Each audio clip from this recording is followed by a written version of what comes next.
जय श्रीराम. हर हर महादेव. मी Sachin Patil. X मुस्लिम सलीम वास्तिक यांच्यावर जीव घेणा हल्ला झाला.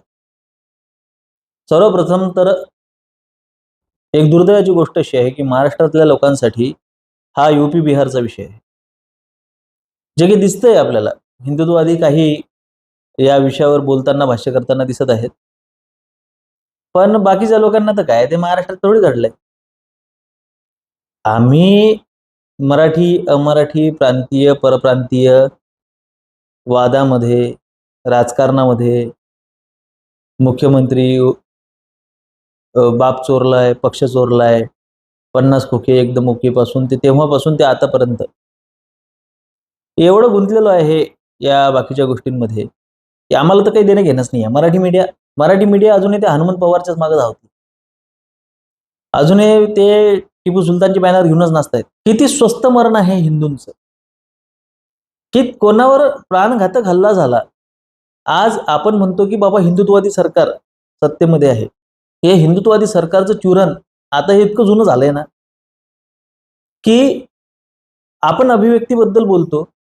आता मी या व्हिडिओचंच नाव ठेवताना बघा की कसली अभिव्यक्ती कसलं स्वातंत्र्य, याच्याऐवजी मी कसलं संविधान आणि कसली अभिव्यक्ती असं ठेवणार होतो. पण फक्त संविधान हे नाव वापरलं केवळ या कारणासाठी या व्हिडिओला वेगळं वळण देण्यात आलं असतं. मध्यंतरी श्रीरामपूरला एका पोराला संविधान त्यानं फार वेगळ्या उद्देशानं म्हटलं. तो बाबासाहेब आंबेडकरांची व्हिडिओ करून करून करून करून करून करून बिचारा खूप लाडीगोडी लावून तेल तूप लावून त्याला टोपलीभर टोपलभर लोणी रोज लावत होतो. पण तरी सुद्धा त्याच्यावर हल्ला केला, त्याला मारहाण केली, त्याच्या तोंडातून रक्त निघेपर्यंत त्याला माफी मागायला लावली. त्याचं असं म्हणायचा अर्थ होता की बाबा जर का एखाद्या श्रीमंत व्यक्तीच्या किंवा राजकारण्याच्या किंवा एखाद्या समाजातल्या जे वर्चस्ववादी लोक आहेत त्यांच्यातल्या जर का कोणाच्या मुलीवर बलात्कार झाला तर ही लोक संविधान सुद्धा बदलतील. म्हणजे ही लोक बदलतील. म्हणजे त्याच्या ते बोलण्याचा तो अर्थ होता. त्याचा आशय असा होता की बदलू की संविधान पण बदलू, फक्त कोण्या मंत्र्याच्या मुलावर असं त्याचं म्हणणं होतं. शब्द न समजणारे, शब्दातला उपरोध न समजणारे, शब्दाचे अलंकार न समजणारे जी लोक आहेत त्या अळांचोटांनी त्याला पकडून त्याला मारहाण केली. संविधान हा शब्द कसा वापरला. त्याच्यामुळे मुख्य विषय कुठेतरी डायव्हर्ट होईल म्हणून मी संविधानाच्या ऐवजी मी कसली अभिव्यक्ती कसलं स्वातंत्र्य हा शब्द वापरतो किंवा अशा पद्धतीचा शब्द तिथे घेतलाय, कारण की विषय भरकटायला नको. ही पण दहशतच आहे. आणि ही दहशत अशी आहे की ज्याला खतपाणी सरकार घालतंय. आणि खतपाणी कशाला, हे तर टोपले आणून खत घालतायत आणि तिथं दिवसभर पाणी देत बसतात त्याला. तर या मध्ये आपण जेव्हा म्हणतो की हिंदुत्ववादी सरकार आहे, हे कसं हिंदुत्ववादी सरकार आहे? मला आजही कोणी समजून सांगा, कोणी स्पष्ट करून सांगा. आजही सलीम यांचं काय चुकलं, एक्स मुस्लिम सलीम यांचं काय चुकलं हे जास्त दाखवण्यामध्ये आपले हिंदुत्ववादी मग्न आहेत. म्हणजे हिंदू लोक मग्न आहेत, हिंदुत्ववादी नाही. काय गरज आहे, कशाला कोणाच्या धर्मावर टीका करायची, कशाला कोणाच्या याच्यावर बोलायचं, कशाला अशा पद्धतीचे आपल्याला वार्ता करताना लोक दिसतात. हे अभिव्यक्ती आहे का, हे स्वातंत्र्य आहे का? कोणीतरी एखादा दाढीवाला येतो आणि सांगतो की बाबा गुस्ताखी नबी की एक ही सजा सर तन से जुदा, अरे रसूल के शान में गुस्ताखी हम बर्दाश्त नहीं करेंगे, ये उसका नंबर है, उसका घर है, इसका पता है, इसका गेम बजाना है, इसका तो काम करना है, ये कर डालो.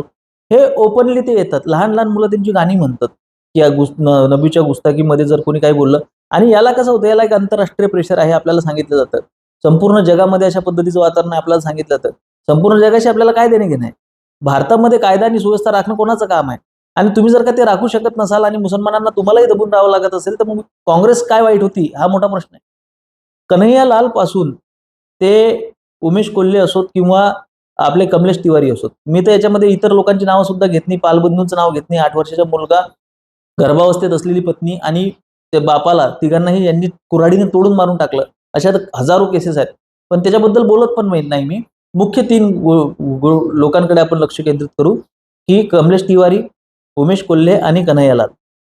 या लोकांना जेव्हा खुलेआम यांना मारून टाकलं, त्या कन्हैयालालचा तो व्हिडिओ शूट केला आणि त्यानंतर त्याच्या आधी सुद्धा ज्या मस्तीत ज्या गुरमीत ती लोक निघाली, त्या लोकांचं सीसीटीव्ही फुटेज असून सुद्धा आज रोजी आपल्याकडे कुठलीही माहिती नाही की त्यांचं काय झालं, त्यांना कुठल्या पद्धतीची शिक्षा देण्यात आली.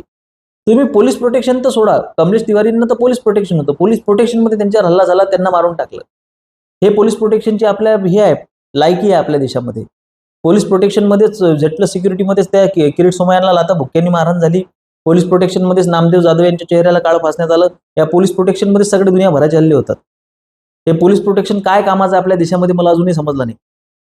आणि पोलिसांच्या समोर मारहाण होते, पोलिसांच्या समोर पालघरचे साधू मारले जातात.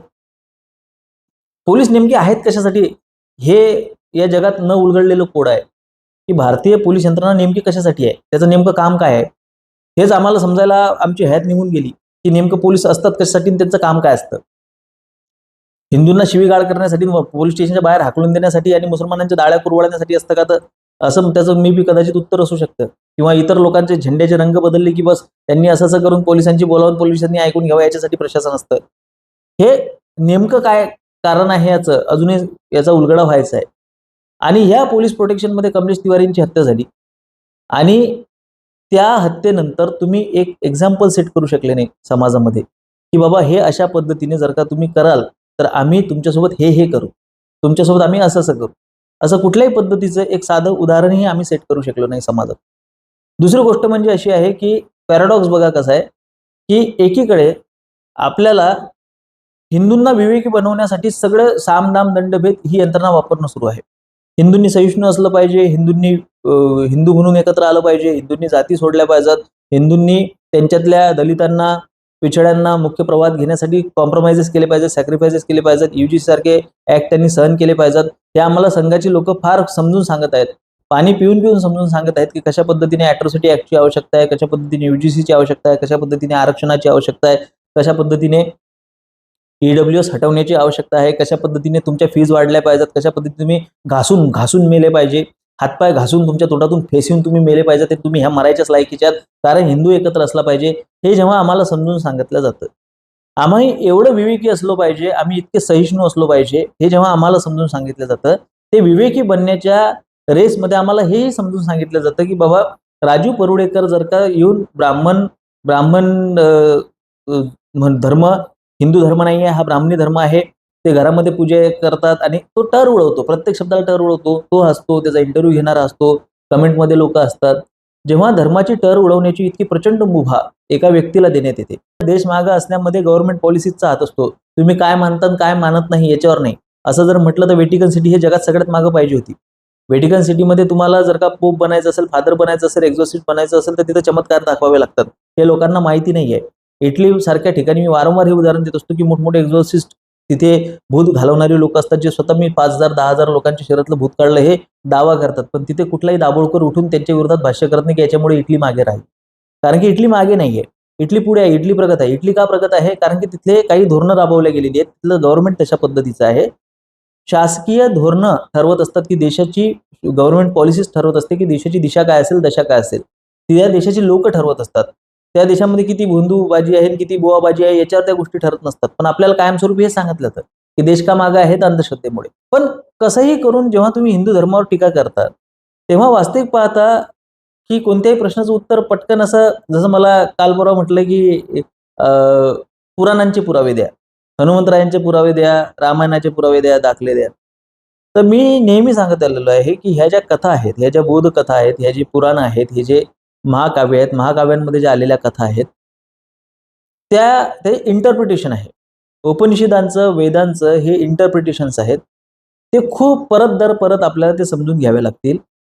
जसं की समजा आता मेटलर्जी आहे. मेटलर्जीमध्ये आपण काय शिकतो की बाबा पारा हा धातू आहे, म्हणजे मर्क्युरी इज अ मेटल. पण मग आपण जर का एखादा 150 आणा आला उद्या म्हटलं की बाबा मेटल धातू तर असे असतात, लोखंड धातू आहे, सोनं धातू आहे, चांदी धातू आहे आणि धातू कडक असतो मजबूत, मेलेबिलिटी, डक्टिलिटी हे सगळे, मग पारा कसा का धातू आहे? आणि त्यांना आपल्याला येऊन हसायचं आणि समोरच्यानं अरे बापरे, मी किती हुशार आहे ना, मला किती मोठी गोष्ट समजली. अरे पारा धातू थोडी आहे, चल सिद्ध करून दाखव. मग त्याला आपल्याला ते मेटलर्जी शिकवावी लागेल, त्याला आपल्याला काही नियम शिकवावे लागतील. फिजिक्स असो, केमिस्ट्री असो, chemistry is a science of exceptions. केमिस्ट्रीमध्ये एक्सेप्शन्स आहेत. पण तुम्हाला येऊन जर का समोरचा हे सांगून जर का हसत असेल तर तुम्ही त्याला मूर्ख म्हणाल. अध्यात्मशास्त्राचं सुद्धा तसंच असतं. असा एखादा प्रश्न पटकन पान थुकल्यासारखा पचकन थुकायचा आणि त्याचं उत्तर दे असं नसतं जमत. तुम्ही समर्पित भावानंच अध्यात्माकडे आले पाहिजे आणि हे तुमचं काम आहे, आमचं काम नाहीये. देव आहे तर सिद्ध कर, ते लॅबोरेटरी सिद्ध करायचं का तुला? पण तरी सुद्धा देवाधर्मावर इतक्या भयंकर टीका होतात, इतक्या चिकित्सा होतात आणि त्याच्यासाठी जे पॅनल डिस्कशन असतात त्याच्यासाठी योग्य लोकांना बोलावलं जात नाही, योग्य ज्युडिशरी तिथं नसते, योग्य जजेस तिथं नसतात, जजेस नसतात तिथं. प्रत्येकाला मतं विचारतात, शेवटचं मत ते डाव्यांचं घेतात, उजव्यांची टर उडवण्यामध्ये अँकर सुद्धा पुढे असतो, त्याला बोलू दिलं जात नाही आणि अशा पद्धतीने कायमस्वरूपी नास्तिकांची जिथे चिकित्सा व्हायला पाहिजे तिथं आस्तिकांची चिकित्सा होत असते. आता सांगायचं तात्पर्य असं आहे की विज्ञानवाद असो की धर्मशास्त्र असो हे क्लॅशच करत नाहीत. हे दोन्ही आपापल्या ठिकाणी योग्य आहेत, आपापल्या ठिकाणी बरोबर आहेत. जेव्हा या सलीम वास्तिक सारख्या लोकांवर टीका होती की तुम्ही इस्लामची चिकित्सा कशाला करता, किंवा नुपूर शर्मा सारख्या व्यक्तीला म्हणतात की तुम्ही इस्लामची चिकित्सा का करता. मी सुद्धा या मताशी पूर्णतः सहमत आहे की इस्लामची चिकित्सा काय, मला काय भेटणार आहे इस्लामची चिकित्सा करून. अरे इस्लाम फोपावतोय, ते सरतनसी जुदा, हे बघा त्याची चिकित्सा करून ते थांबणार आहेत का? गाढवांची फौज आहे, रानटी लोकांची फौज आहे, तुम्ही त्यांना जाऊन करा तत्वज्ञान सांगितलं तर ते थांबणार नाही. त्याच पद्धतीनं इथे एखाद्या व्यक्ती एखाद्या गोष्टी ठाम असला तर तो तशा पद्धतीने थांबत नाही. मग तुम्ही म्हणता की नाही, मग त्यांच्यासारखं आपल्याला व्हायचं नाही, त्यांच्यासारखं आपल्याला व्हायचं नाही, मग का तुम्ही म्हणजे खाटकासाठी तुम्ही काय नवसाचे बोकड तयार करतात का? तुम्ही जेव्हा एकाच समाजाला विवेकी आणि एकाच समाजाला चिकित्सक बनवण्याचा प्रयत्न करता, तुम्ही जेव्हा म्हणता की फक्त हिंदू धर्माची चिकित्सा झाली पाहिजे, तुम्ही जेव्हा म्हणता की मी हिंदू आहे तर मी माझ्या हिंदू धर्माची चिकित्सा करेन आणि माझ्या लोकांच्या मनातलाच विश्वास मी संपून टाकेल, पण दुसरीकडे एक समाज इतका कट्टर होतोय की तो म्हणतोय की सर तनसे जुदा, त्याची थोडीही चिकित्सा केलेली त्यांना चालत नाही, ते येऊन मारायच्या गोष्टी करतात. त्यांचा कट्टरपणा अजून दिवसेंदिवस अधिकाधिक तो वाढत जातोय, त्याची झळ आपल्यापर्यंत पोहोचते, त्याची झळ आपल्याला बसती आहे. आणि अशा परिस्थितीमध्ये एक समाज इतका विवेकशील होतोय, एक समाज इतका सहिष्णू होतोय आणि दुसरा समाज इतका आक्रमक होतोय, तर आपल्याला ही गोष्ट लक्षात घ्यावी लागेल की हे जाणीवपूर्वक केल्या जाणारं षड्यंत्र आहे. मग आपणही अविवेकी व्हावं का, आपणही कट्टर व्हावं का, आपणही तर एक गोष्ट लक्षात ठेवा, हिंदू समाज हा मूलतःच विवेकी आहे. आपण कधीही अशा गोष्टींना, म्हणजे जगद्गुरु तुकोबारायांनी जेव्हा प्रस्थापितांची चिकित्सा केली तेव्हा आपण जगद्गुरु तुकोबारायांना काय म्हटलं तर त्यांना आपण विश्वगुरु संबोधलो, त्यांना आपण जगद्गुरु संबोधलं. आपण जगद्गुरु तुकोबाराय म्हणतो. जेव्हा एखादं तत्व, एखाद्या तत्वावर भाष्य करणारा, एखाद्या तत्वाची मीमांसा करणारा व्यक्ती शास्त्रार्थ करतो, तेव्हा भारतीय संस्कृतीमध्ये शास्त्रार्थाची परंपरा आहे. आजही शंकराचार्य असो किंवा म्हणजे या जगामध्ये मंडन मिश्र आणि आदिगुरु शंकराचार्य त्यांचे जे शास्त्रार्थ आहे ते खूप गाजलेलं आहे. ही शास्त्रार्थाची परंपरा आपली आलेली आहे. आपल्या इथं काय असतं, आपल्या इथं शास्त्रार्थ चालतं, आपल्या इथं धर्ममार्तंड बसतात. आपण शास्त्रार्थाला आमचा कधीच विरोध नाही. आमचा विरोध आहे अत्यंत खालच्या पातळीवर जाऊन टीका करणारा. आणि अत्यंत खालच्या पातळीवर जाऊन जेव्हा टीका होते ना, तेव्हा समाज एक तर उदासीन होतो, एक तर दहशतीत येतो. तुम्ही या समाजाला इतकं उदासीन करताय किंवा त्याला दहशत बसवताय आणि ती त्यांच्याच लोकांकडून बसून घेताय, म्हणजे हिंदूंकडूनच ती बसून घेताय. वामपंथी, डावे आणि आंबेडकरवादी यांची एवढी प्रचंड दहशत बसलेली आहे की इस्लामसाठी आपण एक खूप मोठं ग्राउंड उपलब्ध करून दिलेलं आहे, खेळण्यासाठी, मोकळं खेळण्यासाठी. आणि ते दाखवून देत आहेत की आम्ही आमच्याच लोकांना अशा पद्धतीने मारतो, तर आम्ही तुमचं काय हाल करू, आम्ही तुम्हाला कशा पद्धतीने मारू. आज जर का आपण गुरुद्वाऱ्यामध्ये कट्टरता बघितली तर तिथे बायकांना काठ्याने मारहाण होते. आपण असे हजारो व्हिडिओ बघू शकतो. कशाला मरायला आपली लोक तिथे जातात मला अजूनही समजलेलं नाही. आणि जर का कुठल्याही संप्रदायामधली आपण आज कट्टरता बघितली तर ते चरमसीमेवर आहे. पण ती लोक म्हणतात की तरीही आम्ही प्रगती केली आहे, तरीही आम्ही, शीख लोक सांगतात की आम्ही सगळ्यात जास्त टॅक्स पेअर आहोत, आम्ही खूप मोठी इकॉनॉमी चालवतो, त्यांची एवढं मोठं हे आहे, नेक्सस आहे, त्यांचं एवढं मोठं नेटवर्क आहे. आज या धर्मा या संकल्पनेवरच आज भाजपाची सरकार उभी आहे, हे आपण समजून घेतलं पाहिजे.